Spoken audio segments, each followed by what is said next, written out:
Benarkah etnis Rohingya bagian daripada propaganda elit global untuk menghancurkan suatu negara? Inilah sisi lain dari kejanggalan-kejanggalan pengungsi Rohingya.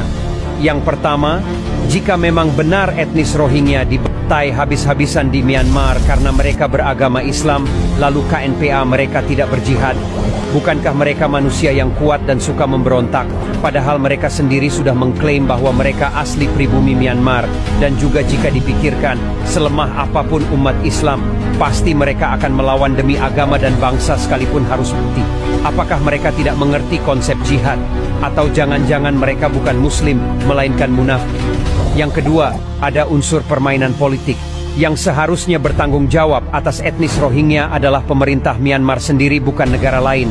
Faktanya mereka sudah dibuatkan tempat tinggal mewah, namun mereka malah keluar dengan sengaja dari negaranya sendiri. Tanpa sadar penjajahan adalah kata lain dari hak asasi manusia. Hancurkan agamanya dari dalam, hancurkan moralnya dari pendidikan, hancurkan negaranya dari ekonomi, hancurkan kepercayaan rakyatnya dari politik, hancurkan persaudaraannya dari propaganda media, rahasiakanlah sesuatu itu dengan cara tidak merahasiakannya. Inilah yang disebut penjajahan gaya baru.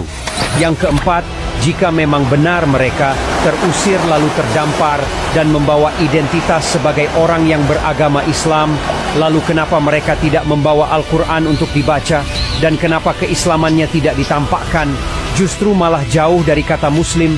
Seharusnya dan umumnya seorang muslim akan lebih memperlihatkan keislamannya ketika mengalami kesusahan, mengalami musibah, dan mengalami penindasan, sebagaimana saudara-saudara kita di Palestina.